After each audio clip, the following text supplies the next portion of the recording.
Welcome back into the Lions247 Podcast. I am Tyler Donahue. He is Daniel Gallen, and we're coming to you from high atop Beaver Stadium. It is the AM hours here now. We're approaching 3 a.m. We've gotten some time to write some things over at Lions247.com. We got a chance to hear from James Franklin after this game around midnight or so, and we also heard from several different Penn State veteran players following a 30-24 loss in double overtime against number 6 Oregon, the number 3 Nittany Lions.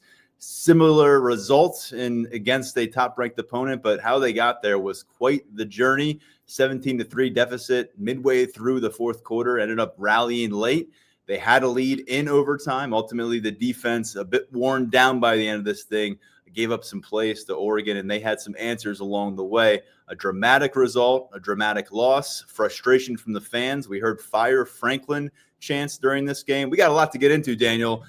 First loss for Penn State, 3-1 on the season. I had them going unbeaten, so forget about that. Let's jump into it. And where do you want to start? I think we've probably got to go with offense. Well, I mean, just big picture. You talk about those Fire Franklin chants. That's early in the fourth quarter, and then 45 minutes later, almost exactly. It's a 17-3 game there.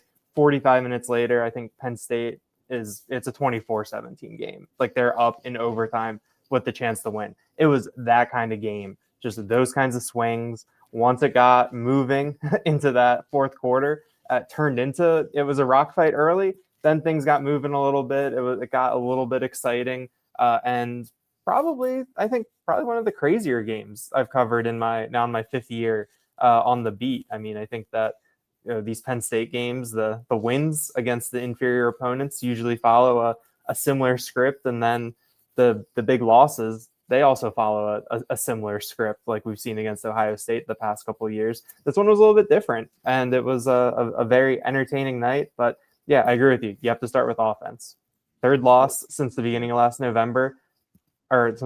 December. All three Drew Aller picks late in the game that essentially end or seal a defeat, and I think that's going to be the lasting memory for a lot of people coming out of this one. Well, the ending of this game was definitely different from some of the high stakes, top ranked matchups we've seen under James Franklin during recent years. I think the first three quarters were eerily reminiscent of what we've seen play out against Michigan and Ohio State, Notre Dame last year, where the offense couldn't come up with answers. And Notre Dame's a little bit differently categorized, but Drew Aller in particular was not the star quarterback that you'd hoped he might become on this kind of a stage. And now in his 33rd career start with Penn State, it's difficult to hang your hat on him becoming that kind of a quarterback in these particular moments. And Penn State wants to have more of these moments. We know one loss in September is no longer the death knell that it used to be. We could see these two teams face off down the road, whether that's in Indianapolis again or in the playoffs again. And Penn State has to get through another 8 Big Ten games to punch their ticket to be able to do that kind of stuff. But let's be real, Daniel, the offense, 109 yards through the first three quarters. This place behind us, you can see the lights are still lit up. If you're watching on YouTube, it was a fantastic environment. I mean, whether you're a Penn State alum or you're an Oregon fan visiting, you had to appreciate what you walked into here at Beaver Stadium. This place was almost full, like an hour before the matchup, and I thought the energy was here. But the offense wasn't, and they didn't really show up until it was do or die time, and they were down by 14. And that starts with Drew Aller. We have to bring Andy Kotelnicki into this thing because of how he has been discussed as the play caller for this program. But ultimately, another moment where things fall flat on that side of the ball, and it doesn't seem to matter whether they're at home like they were against Michigan in 2023, like they were against Ohio State in 2024, or they're away from home like they were at Ohio State in 2023, or against Notre Dame down in South Florida. The offense has not met the moment when this program needed it to. The key talking point that emerged from James Franklin and from Drew Aller, I know it was one of those things that was obvious when you're watching the game, is that they got behind the sticks the entire first half, pretty much. I think Franklin made the comment that they basically averaged 3rd and 9 in that first half. And it just put them in a ton of situations where you're facing these low percentage downs where you need a big play. You need someone to step up over and over again to keep a drive going. Penn State couldn't sustain a drive in the first half. I think they went 3 and out on their first 2 possessions. And then when they finally kicked that field goal, it's an 11-play 32-yard drive that takes 5 minutes. I don't really think I've seen anything like that. And watching football, it was just such a slog for that offense. And when you think about it, you've had 2 weeks to prepare for this game. The way that Penn State treated non-conference play, you could probably say that it felt like they were taking 3, 4, 5 weeks to prepare for this game. And they come out and they just were not with it, not really connected, no consistency, not being able to pick up yardage on first down, whether it was some of the play calling, like there was a lot that was horizontal, and then some of the execution where Katron Allen, Nick Singleton, maybe unable to get 4 or 5 yards and having to settle for 1, 2, or 3 and putting you in another second and long. So it was just it was not pleasant to watch in the early going. And it took until Penn State's back was really up against the wall and maybe Oregon took their foot off the gas a little bit defensively before things started to open up there in the late or in the fourth quarter. I mean, it took until what, like 10 o'clock, 10 p.m., 10:30, but before you started to be like, oh, this offense is going to show something. I mean, for a while in that fourth quarter, in that third quarter, it really felt like they were essentially in a very bad cruise control situation. I know people think cruise control, oh, that's good. You said it and you're just going to flow.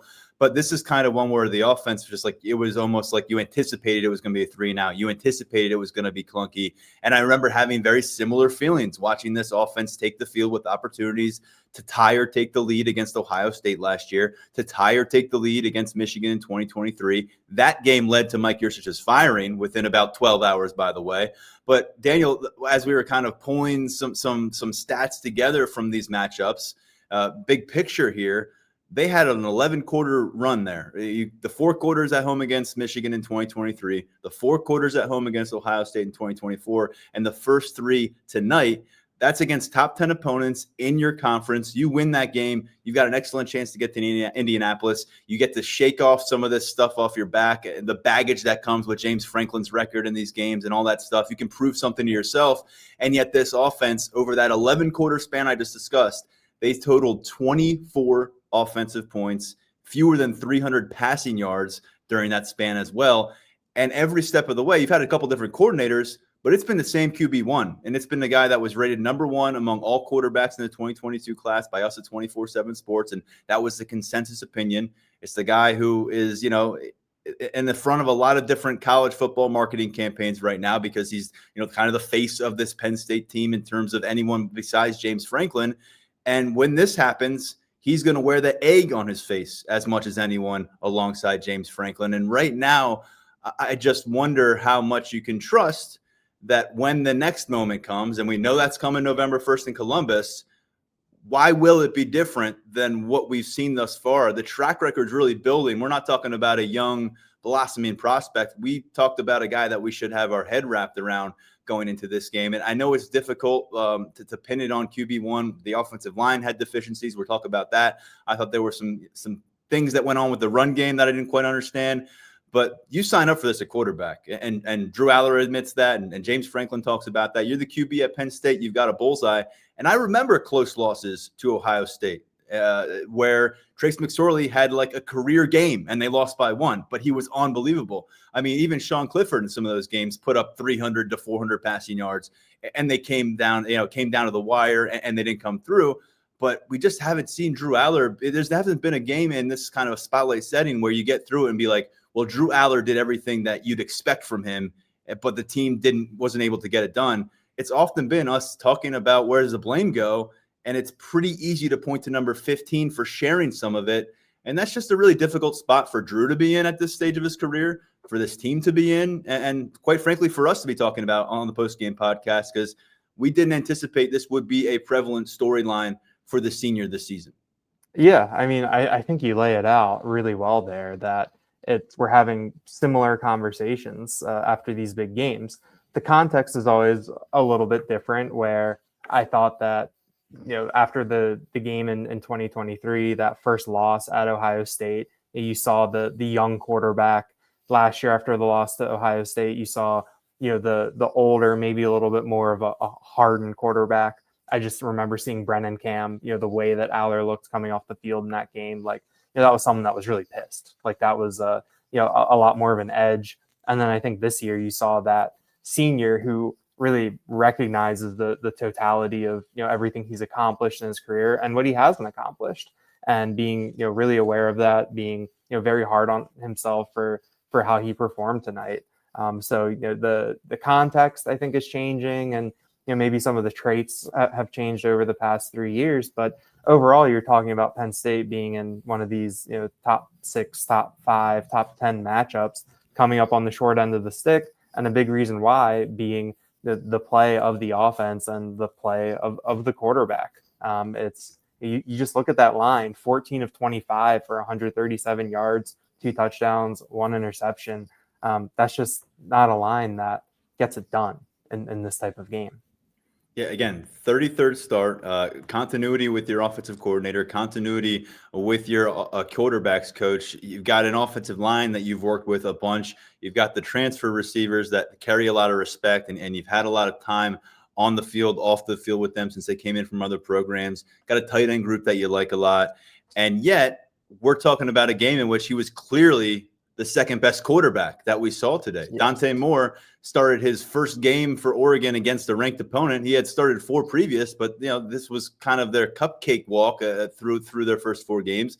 They get to this game, we thought, okay, we're going to learn a lot about the redshirt sophomore quarterback, former 5-star like Drew Aller. Today, 29 of 39, 74% completion, 248 yards, 3 touchdowns. Didn't complete a lot of shots, didn't take a ton of shots, but he was in command in moments where it can go awry for a young quarterback. And he was in command in moments where it did go awry for Drew Aller over the course of the night. And by the way, Moore added almost 90 rushing yards. That's a career high.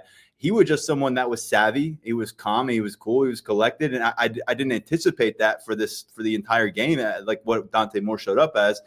And outside of that late burst from Drew Aller, which we have to acknowledge was pretty special, what they were able to do in the end of the fourth quarter and then going into overtime, all of a sudden things were flowing. They were in rhythm. But, man, why are you lacking a rhythm so consistently when you have all of these consistent pieces around your quarterback and he's in his 3rd year as your starter? It's just perplexing. And that's probably how I would describe maybe the demeanor of Drew Aller this time around, a guy who's got some questions about how he ended up in this spot in the first place, and how he ended up in kind of facing this situation. So psychologically, I think it's fair to ask, where is he right now? Where is he right now when the lights really come on? I know that's what people say about James Franklin, and you get the big game James moniker. But to me, these two are kind of attached to the hip right now with the conversation. This is the QB1 you invested in a long time ago. We know what it takes to retain a player like him financially, to make sure he's staying on your roster, to make sure he's happy. It's been a big investment on both parties, and certainly no one thought they would get to a point where you're working your way through the fourth quarter and you're searching for any kind of lifeline, down 17-3 in front of your home crowd after spending the last 9 months telling anyone who will listen that you're ready to compete for a national championship.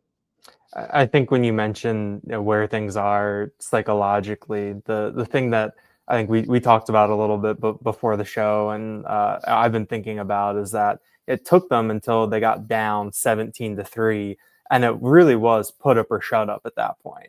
Where, I mean, I tweeted out that I thought that if the way the offense is playing, if Oregon had settled for a field goal to go up 13-3, like, that's a kill shot, just with the way that offense was playing. The fact that they went for it on 4th down, got the 8-yard touchdown run from Jordan Davison to make it 17-3. I was like, you buried them. Like, that was, to me, that felt, really game over. And it's, credit for Penn State for staying in it. I think that's a trait that we've really seen from these James Franklin teams these past couple of years, is that they're never really out of these games anymore. Really the only time since the start of the 2022 season that they've got really run off the field was at Michigan in 2022. We can put an asterisk with the Peach Bowl against Ole Miss. And so credit to Penn State for staying in it and almost making me look really, really stupid, and probably making me look a little bit stupid. But it's just the thing where it took getting to that point before you started to see that.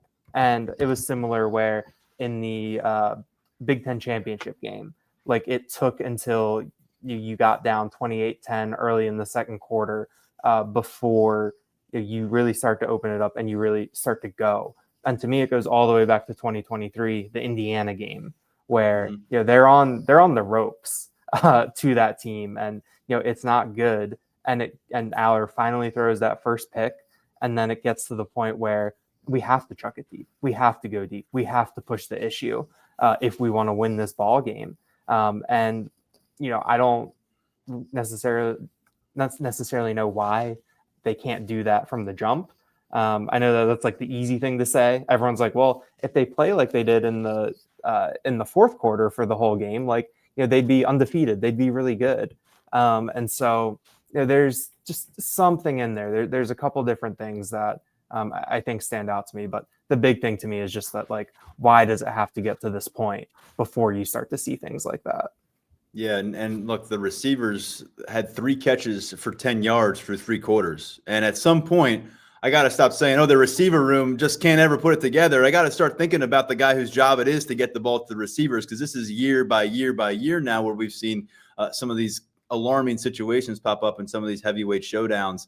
But I think, we have a lot to talk about with Drew and moving forward. It's going to be a topic of conversation. But overall, I think offensively, by the way, though, did you mention that the 60% completion trend that we've been kind of tracking? I think that's worth noting as well, Daniel, because we are talking about someone who I think when last regular season finished and when you saw what he was able to do during that rally in the Big Ten championship game, that was really about as high as his stock was. I think we just thought it was going to get higher from there. But as of now, that's kind of where it peaked, coming off of that Big Ten championship. I know he had some big throws in the Boise State game, but it wasn't necessarily the complete body of work you'd hope for. SMU wasn't all that pretty offensively on a really cold day here, certainly through the passing of game. And we know what happened against Notre Dame and how that game ended. And outside of that Nevada matchup, Daniel, he's been on a bit of a run here, concerning one in terms of his completion. Yeah, it goes back. I think 7 of the past 8 games he's been at less than 60%. Tonight was at 56%. And you've been beating the drum on this. Last year in the regular season, it was all 12 games, 60% or better, 65% or better in 11 of those 12. And since that Big Ten championship game, his completion percentage is in around 58%. I was looking to pull up if he's still in first place in career completion percentage at Penn State, and he is. He was at 63.1% coming into tonight. Sean Clifford finished his career at 61.4. So I don't know how many percentage points he'll drop after tonight, but I think historically he's still statistically one of the best Penn State quarterbacks in that category. And that was really a calling card early in his career, that efficiency and not throwing interceptions. But it's just seeing that come down, especially when you think about Andy Kotelnicki's offense, that you feel like it's a lot of, okay, let's get guys in space, a lot of that horizontal motion, moving that way. There should be some easy wins there, but it's just felt a little bit off. I think about the 2 passes to Luke Reynolds today, even before that last interception, where Reynolds was a seam. I don't know the technical name for the route on the other one, but both of them, he threw it a little bit behind him and Reynolds couldn't come up with it. It was just, things have just felt just a tick off, and neither side, like the receivers aren't going above and beyond to cover up that mistake, and then Aller isn't fixing that mistake himself. I think one last note here with Aller, because it is such a big prevalent topic right now about what Penn State can accomplish, what their ceiling is right now, and everyone's paying attention to what Bo Prabula is doing at Missouri. That does not help the conversation. But I brought this up to a few of our colleagues when I had like a little cookout that you were over at too, right before the season. And I don't know if you were still around this late into the night, but I had mentioned, would you consider taking 2022 Sean Clifford, that final senior version? I think it was the 3rd time being a senior or whatever it was for Sean Clifford. Or would you take this Drew Aller? And I think everyone was kind of on the same page. We think Drew Aller has that higher ceiling right now. Let's see. Now that we're 1/3 of the way through his regular season, his last regular season at the college level, I think that's a question that will give Penn State fans out there a lot more fits than they ever expected. And that's a hard thing to digest, because how many of us were saying, you got to take a longer look at Drew Aller back in 2022 when he was a true freshman. We were saying, take that Sean Clifford off the field, get Drew Aller involved. What can he do to raise the ceiling of your offense? And now here we are, senior version of Drew Aller. You taking him, or are you taking the guy who took the team to the Rose Bowl with some really sharp play that season? It's more of a debate right now than I think anyone's really comfortable with reconciling with. I know. That's my 2 cents there. I mean, I love our subscribers, and they think of everything, and they haven't brought that hypothetical up yet. So maybe we can get a good discussion going on the board. But yeah, I mean, it's you just look at the physical tools that Drew Aller has, and like, you see the 5-star, you see why he could be a potential first-round pick in the draft if things go well. And then it just doesn't quite make it over to the field. And, with Clifford, there was a thing where he would come out and fire a couple passes high, and you'd be like, okay, he needs to settle in a little bit. And then when we settled in, I mean, he was, I think, good, above average, good college quarterback. I think we knew where his ceiling was and everything like that. And if you want to, a lot of people, I think, want to talk about intangibles and invest in that. And we just heard so much about what a fiery presence he was and the type of leader he was. I think that there's a couple of different angles you can look at that as. I mean, I think I probably still take Drew Aller, just given what that ceiling is. But I think that was like a month ago at this point. I think you feel a little bit different about it now in the context of what we've seen so far. Let's turn the page a little bit on offense, because last time we saw Penn State play Oregon in that back and forth affair out in Indianapolis last December, they ran for 297 yards. And it was like, holy crap, this rush attack can really dominate. And they played that way for much of the postseason, helped them win a couple playoff games. Well, through one quarter in this game, they had 11 rushing yards. In the second quarter, they had 13 rushing yards. In the third quarter, they had 23 rushing yards. It just was not anything that was reliable. James Franklin talked about, he felt like in the trenches, they weren't as authoritative. They didn't get the push that they'd hope. He mentioned that on both sides of the ball, but I think particularly it stood out a bit on offense. But to me, who's been the best, most consistent player for this offense for the last 8 games or so, going back to the start of the postseason play last year, Daniel? That would be Fat Man, Kaytron Allen. Kaytron Allen has been that guy, and he is a tone-setting presence. I just don't know that this Penn State offensive plan has ever given him a chance to be the tone setter here in 2015. We heard all offseason that he has put it together. He was healthy. I think we've seen that reflected on the field. There's more burst involved there, quickness, and he's looked outstanding with every touch. He flashed as more than anybody on offense today, I think, over the course of the game. Devontae Ross, you can probably make a case for as well. But in my mind, him getting only 4 touches, I know they didn't have a lot of touches to go around in the first half, but I think my counter argument would be, if you get Kaytron Allen the ball on first down, maybe it's more manageable second down. Maybe it's a more manageable third down coming up. 4 touches in that first half, and ultimately 12 touches for him through the 4 quarters. We saw him come alive, given some opportunities in overtime. He scored a touchdown there to give him the lead. But, man, I just feel like if there's one thing I'm wondering, like now that we're looking at things hindsight 2020, I said it before. It's not like Nick Singleton was particularly, bad tonight, but he wasn't all that effective as a rusher. He made some plays as a receiver. And Kaytron Allen, to me, is just always falling forward, turning 2-yard gains into 5-yard gains. And when you're talking about after this game, James Franklin keeps pointing to the third down and distance situations. Kaytron Allen, to me, is the kind of guy who can kind of blow up that situation and put you in a better spot. I'd love to see them actually invest in number 13 in a game where they have to find answers. I mean, we've talked about the lack of touches for both him and Singleton and some of those losses to Ohio State and Michigan over the years. In my opinion, that's part of the reason why Mike Yurcich was let go after that Michigan game. But at the end of the day, felt like a prize opportunity where give him the ball on a first down and let him maybe get a little bit of momentum. He doesn't even need momentum. He shows up, even if he's cold, and he makes things happen. I just wonder if they are dropping the ball a bit on this senior version of Kaytron Allen, getting him the touches that maybe could put him in a different category than the way we talk about him, and put this offense in a different category the way we talk about his capabilities. Again, it's easy for us to talk about this afterwards, and then the game flow can go one way or the other. but we saw them start game 3 with a concerted effort to make sure Nick Singleton was heavily involved. Felt like there was a couple chances to do that today, and they didn't do that until we got into overtime. Yeah, I mean, I'm the one that my bold prediction was 150 yards, 2 touchdowns for Kaytron Allen. Like, I thought that the way that he had been running through non-conference, it seemed like that he was in a really good position where they could just cut him loose and really go. And that wasn't really the case. I mean, you look at the numbers, and like the game flow tonight was weird. I think 9 plays in the first quarter, 16 plays in the second quarter. Oregon runs 40 plays in the first half to 25 for Penn State.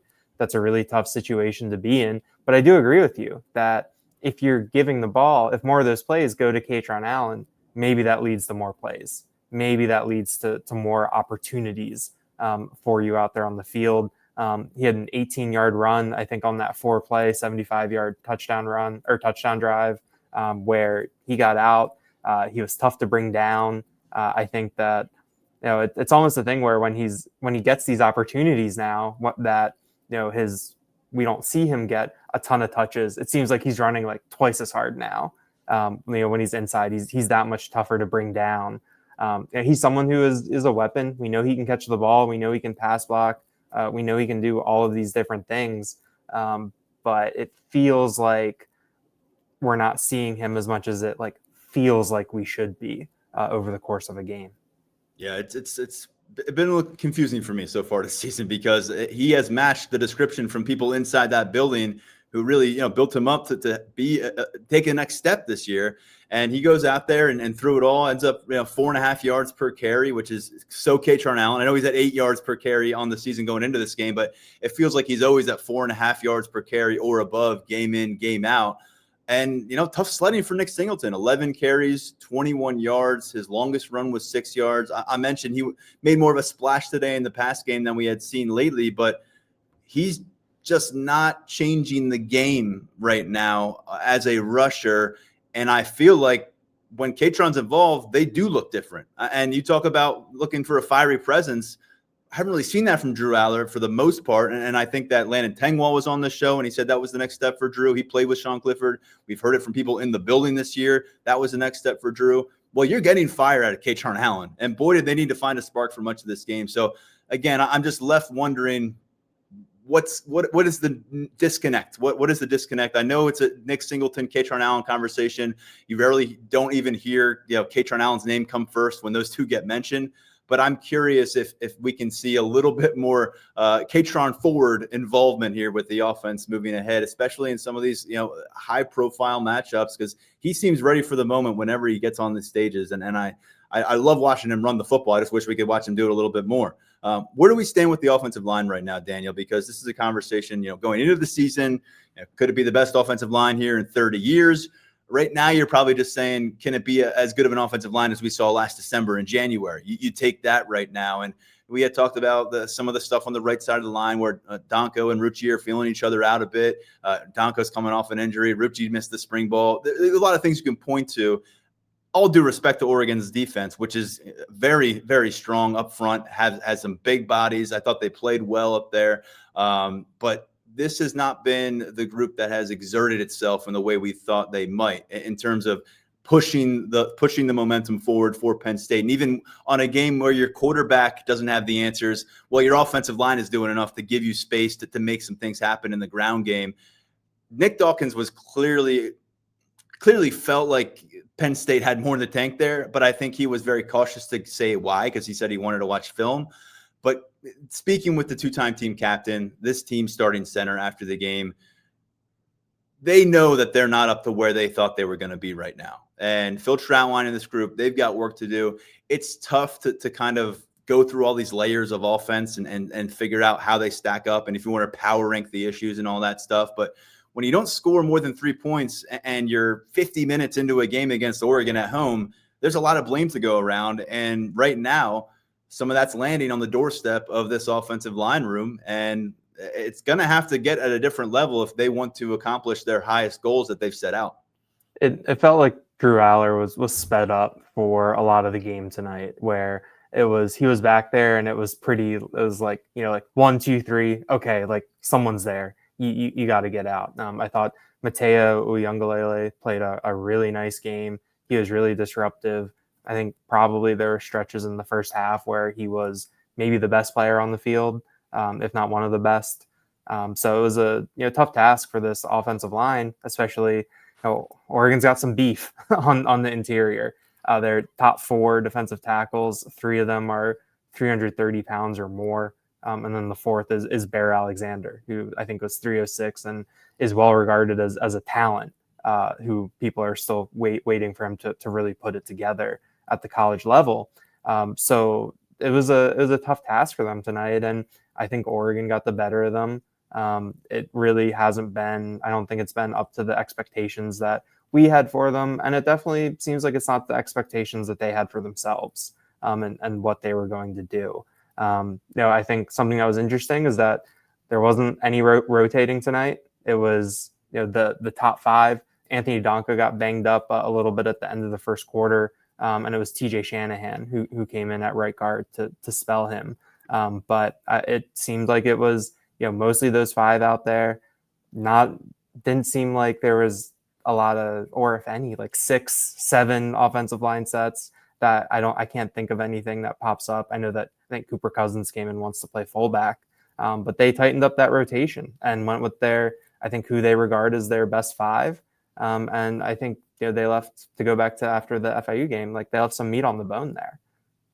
It's it's just tough to kind of put it all together in a game. Like, it's 3 a.m. We just witnessed this crazy game where they ended up scoring 24 points, but I'm still thinking back to when it felt like they were going to score 3 at the final buzzer. It felt like they were just destined to only be at 3 points on the scoreboard. So it's tough to figure out exactly what happened late and what didn't happen for those 3 quarters. But what I do know is those 3 quarters are far more indicative of what we've witnessed from Penn State's offense in these high-profile matchups. And so I kind of tend to lean toward that being more of the lesson learned today versus the rally late. And you hope that they can carry some of the things they learned there. But in terms of what they mapped out, what their blueprint was on offense, how they plan to get started, it didn't work. It did not work today at all. And, Andy Kotelnicki has a lot of aura around him. A lot of people love this guy.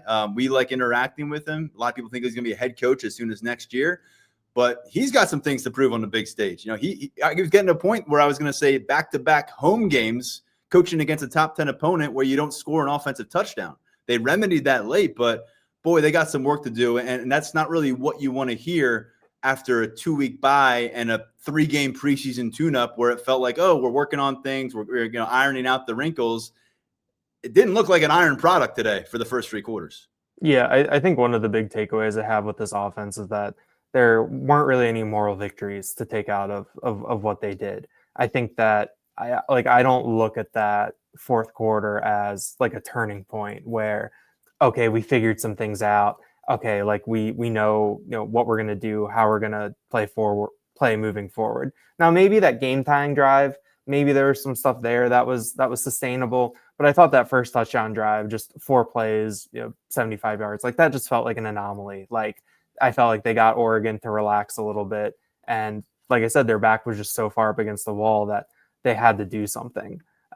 So I do think that, like you said, the first 3 quarters are indicative of what this offense is. Like, I don't necessarily think that they found something in that fourth quarter. The analogy that I'm thinking of is the Penn State basketball team that made the NCAA tournament in 2023. They had a really rough patch, I think in late January, early February that year. Their backs were up against the wall a little bit. They go down to Maryland. They get down huge early. And then in the second half, a couple things start to happen. A couple guys get hot. Ball starts going in. They cut it, I think, lose by like maybe 5, something like that. And after the game, there's like a real confidence that, oh, we figured something out. And then they go on the run from there. They're in March Madness. Like I didn't get that sort of feeling today. Like, looking at how they played in that fourth quarter and then, talking to the players afterwards, I think that, they're still going back to the drawing board and still have a lot of things to sort out. And they missed, this cost them a golden opportunity because Oregon, through 3 possessions in Indianapolis last December, had 21 points on Penn State.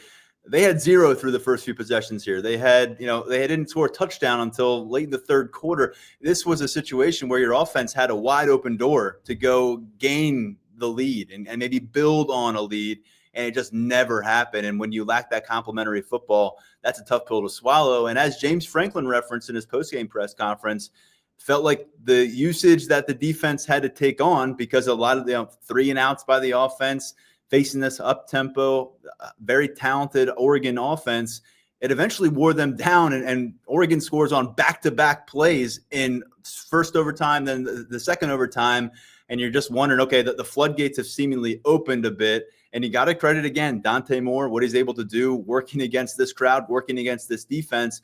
But I said what one of the keys was for this overall game going in was get him messy a little bit, Dante Moore. And they didn't. No sacks on the day, with some help from some holds on denied Dennis Sutton. Let's be honest. He got held a few times. He talked about it a bit in the post game. But that's going to happen every game. And you can't lament on those things. You got to find a way to pressure the quarterback. And whether it was what Will Stein was able to do schematically with that offensive group, or what their offensive line was able to accomplish. I mentioned they had 4 new starters. They got 3 transfer players on the offensive line. It's like the completely opposite end of the spectrum from Penn State, where you got all these familiar faces, and yet they were able to keep this young QB in a pretty unfamiliar setting for him, upright, clean. And when he had to get on the move a little bit, he used his legs to do it. He made some big throws. He was money on some third down situations. They converted on fourth down situations, because they typically were in like 3rd and 3, 4th and 3 or shorter, compared to Penn State, who was looking at 3rd and 7s, 3rds and 9s all night, it seemed. And so I think that was another issue if we're going to poke some holes in the defensive performance, which was very good for much of the way. It was the lack of pressure. And that's coming off the last time Jim Knowles faced Oregon, 8 sacks on Dylan Gabriel. Different kind of quarterback. There's a lot more mobility in play here. But that was underwhelming to me over the course of this matchup. I think Penn State was just put in a position where they weren't playing complementary football, and it just put the defense in the bind where they had to be perfect, with the way that offense was playing early on. And for the most part, they were up to the task. But we've seen this before when you think about the Michigan games, the Ohio State games, where this defense is standing on its head, getting off the field, doing everything it's supposed to do. And I think when you play a team like this Oregon team, you're not expecting to shut them out the whole way. Even you're not Daniel, really even 51 points per game was their average coming in. Okay. Yeah. So to hold them to 10 points through 3 quarters, you'll take that all day. Yeah. And you just need to get picked up by the offense. Like I remember once talking to at a previous job, talking to a defensive lineman after they lost a shutout. And something about, what's it like playing, a decent game, but the offense isn't, helping. And he's like, well, if the offense is going to score 0 points, that means we have to allow 0 points. Yeah. And, that's the mindset that a lot of these defenders have. And it's one of those things that is just unrealistic and unsustainable. You can't be a half team if you want to win in college football these days. So you need to step up. You need to make game-changing plays. And I think that the defense just got, hung out there just a little too long. If they'd gotten picked up once or twice, maybe it's a little bit of a different game. It was pretty funny. At one point, I was almost going back into my archives to find the question I asked James Franklin about the officiating after the Big Ten championship game, with all the holds on Abdul Carter there. After some of the ones we saw in Dennis Sutton today that were pretty egregious. It's those things where I don't like to hang everything on officiating. In the perfect world, we wouldn't be talking about officiating during postgame podcasts, but that was just something that it just felt. There were a couple moments it felt pretty egregious. I know there was one that was a key 3rd down where Deny is in the backfield, he's being held. Dante Moore takes advantage of that and completes a pass over the middle for a nice game. So there was just a confluence of a lot of factors for this defense, and it ends up with Oregon getting to that 30-point mark by the end of it. I'm just reminded, Michigan game 2023 here, the Wolverines scored 17 points through 3 quarters. Ohio State game last year, Ohio State scored 17 points through 3 quarters. And all game long, we're waiting, hey, Drew, hey, offense, hold up your end of the bargain here. come together with the drive, back these guys up, and maybe at the very least string together a long possession that gets them a breather, gives them a chance to kind of reset things. And that's the deja vu of this, was me watching the defense make the stand, bend but don't break moments, and then it starts to unravel a little bit toward the end. And so a tough finish to this one for Jim Knowles and his defense. I'm sure he'll have a lot to evaluate on Sunday, and it's his first chance to really work off of this kind of film after giving up 2 total touchdowns in the final minutes of a non-conference schedule. A different kind of scenario going to play out as they work their way through the film this time around. Daniel, I think I wanted to just point out Amari Campbell continues to flash to me. I think he's been a fantastic pickup. He led this team with 15 tackles. He got away with the hit to the helmet that should have been targeting. If I was an Oregon fan, I would have been pretty upset about that. And I'll also say, denied Dennis Sutton another interception. It won't go down in the box score because those 2-point conversion plays aren't on the official stat sheet, I don't believe. But Denai had another, drop back, intercept it. Thought for a chance he could return it for 2 points there for a moment. But he's operating at a high level. And let's not forget the play that almost was. Chaz Coleman, fumble out of Whittington's hand, the running back for Oregon. This is down inside the red zone. Oregon's driving. You think, oh gosh, this is it for Penn State. It's the end. And all of a sudden, Coleman pokes that ball out. Zacchaeus Wheatley, the takeaway king, scoops it up, runs to midfield. I saw the TV broadcast goes to commercial. I'm sure everyone at home is like, all right, baby, new start. And all of a sudden it's overturned. And it was, really a debatable conversation. James Franklin sounded like he wished he had more of an explanation from the officials on that one, but you wiped that off the board. And to me, that felt like when Oregon went and scored on the next play, it's going to be hard for this team. I think that was to make it 10-3. And even that felt like, this is going to be tough to overcome because of how it happened. But defensively, again, some shortcomings, the sack department, like we said, and the way it kind of finished. But overall, you played good enough against this Oregon offense to come away with the win. But it's a complimentary game, and I don't think anyone on the defense, certainly in front of us in a conversation, is going to point their finger over to the offense and say, that's why we lost today. But they got some things to discuss on both sides of the ball. Daniel, we've got some things to discuss before we say goodbye about some chants that came out of the student section when the score got to 17-3. Started out a little bit light, and then it got strong. It got powerful. I know some players, I think Nick Singleton said he didn't hear it. I asked Zacchaeus Wheatley about it. I think he said he didn't really notice it. I understand they're in the mix of a game, but you'd have to be tuning out the situation pretty hard, because if you hear those "We Are" chants during the game, you were hearing "Fire Franklin" chants because they were loud and they were probably sustained for, 15 seconds, 20 seconds. They went on for a while. I think for a lot of people, it called to mind a 2016 game against Minnesota before our time covering this team, ended up resulting in a comeback win for Penn State, helped serve as a catalyst to win the Big Ten championship way ahead of schedule, and the rest is history. But was not expecting that chant to surface today when you've got the number 3 team in the country and James Franklin spending all week saying how he wants to create the most intimidating environment in college football. He didn't want that crowd turning against him. And to the credit of the rest of Beaver Stadium, you didn't see a lot of people joining in the student section. Let's be honest. Different mindset in the student section typically in college football than there is in the rest of the bleachers. But that was a really interesting moment for me because it showed how quickly everyone can turn. I think it was just really reflective of whether you call it the PTSD situation or the scars. Everyone shares them in this building who roots for Penn State. They have lived through this. We have talked about these Michigan games, the Ohio State games, the Notre Dame games, where it feels like it's within their reach, and for whatever reason, their hand gets slapped away and they don't come away with the win. James Franklin took the brunt of that today. Heard a lot of really rallying conversations afterwards from guys like Nick Dawkins, Denai Dennis Sutton, about what Franklin means to them. They take responsibility more than they feel like he should. They think he's going to get a lot of grief when he doesn't necessarily deserve it.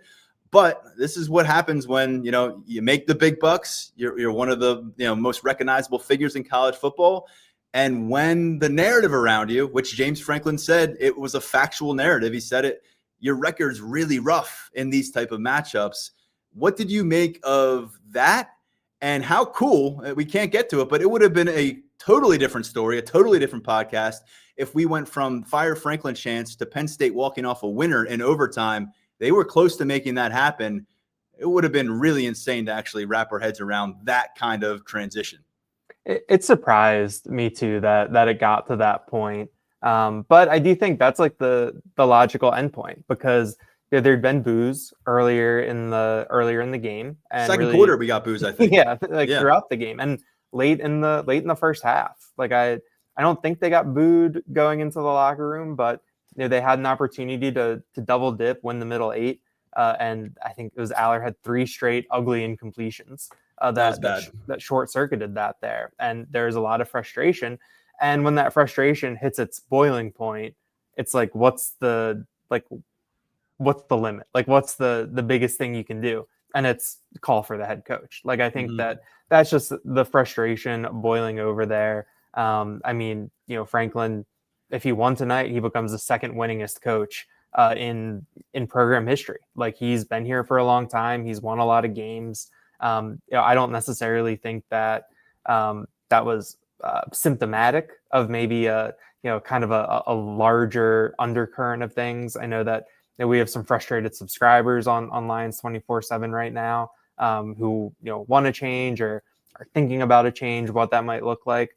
But I think overall, I mean, like, you're 3-1. This was the number 3 team in the country going into tonight. You ended up being right there to win a game. To me, it was just, this is a boiling point for us. I think, like I said earlier, like, I thought the game was done at that point. Yeah. Like, I thought Penn State was buried. Like, there had been no sign of life. And so, I think that, you can say that, okay, maybe calling for someone's job, isn't justified. But I think the level of frustration, as a student, as a fan, as someone who, was, at game day this morning, and then came in and was in their seat, an hour before kickoff, like we talked about. Maybe you were imbibing some things along the way that lower your inhibitions to, express yourself. I think that you really have a storm to lead to something like that. I'm interested to go back to watch the TV copy and see what comes through, what you can hear, what that crowd sounds like. I know we have a little bit of a different setup this year where we have the windows open. So it got really loud in there. I had the earplugs in for a little bit, but we could hear that loud and clear. Like, I was really surprised how crisp that was coming. And we're about as far from the student section as you can get, aside from the people who are on top of the South deck. So I think that everyone in there heard it. I think it's a question of, how do you internalize that? How do you view the root of where that was coming from? I will say there's been moments coming off games like these where Franklin seems a bit too emotional in front of the world.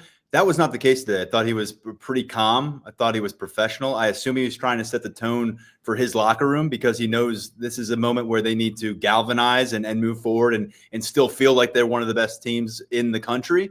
But he took ownership, and he also said he understood. He also, what did he say? When the passion of the fan base makes it so when you win, there's nothing better, and when you lose, there's nothing worse. And it's true. There's these two polars with the Penn State fan base, and he really hasn't lost these games to the Minnesotas or Marylands or Rutgers or even the Indianas of the world in the last 4 seasons, and yet can't find a way to get over, he's defined these games. I mean, he defined that game when he came into a press conference emotional in 2018, talked about great to elite after losing by 1 point to Ohio State.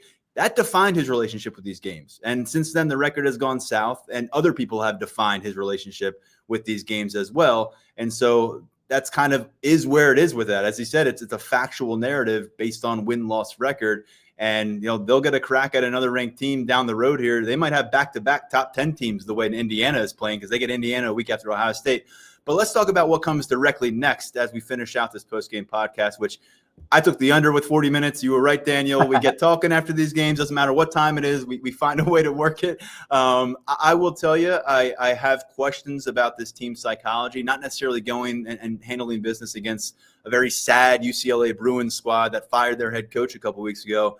But when they get into another moment like this, because they don't get to draw from memory of what it was like to walk off the field as a winner, what it was like to celebrate with 111,000 people in Beaver Stadium and say, we can all exhale together. We did it. Now what can we do next? It's still, can we actually do this? Can we get it done? Can we prove it to ourselves?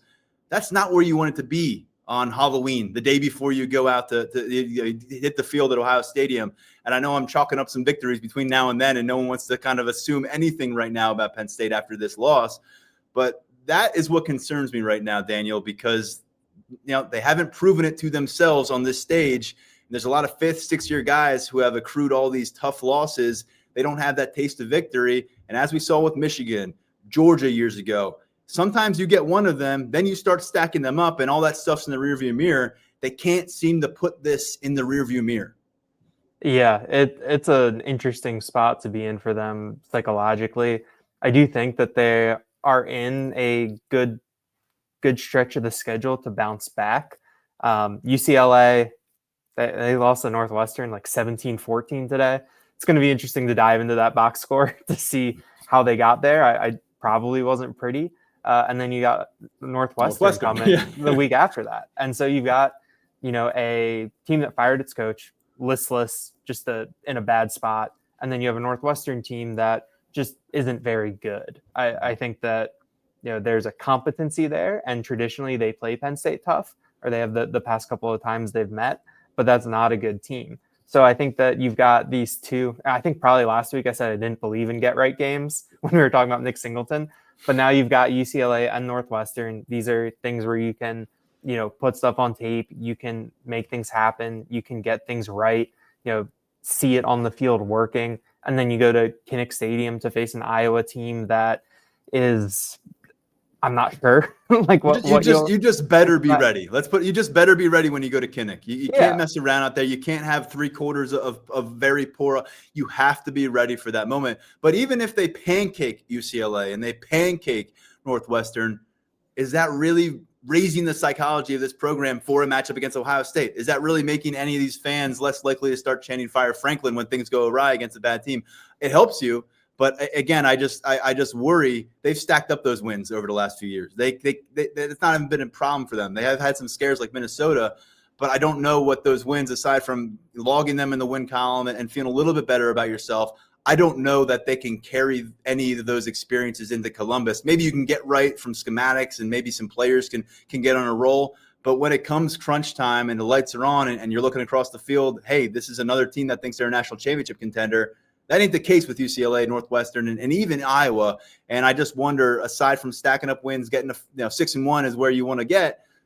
Does that get you psychologically where you need to be? This, to me, was a huge game, because even if you kind of had some tough sledding and you didn't play that well against Northwestern for whatever reason, or you were really sleepy against UCLA and it didn't look that pretty, who cares? You beat Oregon. You already proved you could do that. And to me, that's just tough, because now you don't have that to draw back on, like I said. And I think even the most confident member of this roster, it's still difficult to say we are going to get it done against Ohio State with complete conviction, because you just haven't done it yet. And it's been a while since it happened here.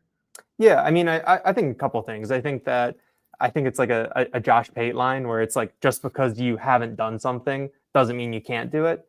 And yeah, I mean, tonight, if they had won, it would have been huge, like for so many different reasons. In terms of perception, psychologically, whatever. I do think the schedule, that it ramps up in a way where you can get back to the baseline that you were at on Friday, that you were at 5:30 p.m. today, going into that Ohio State game, because you take care of business against UCLA, take care of business against Northwestern.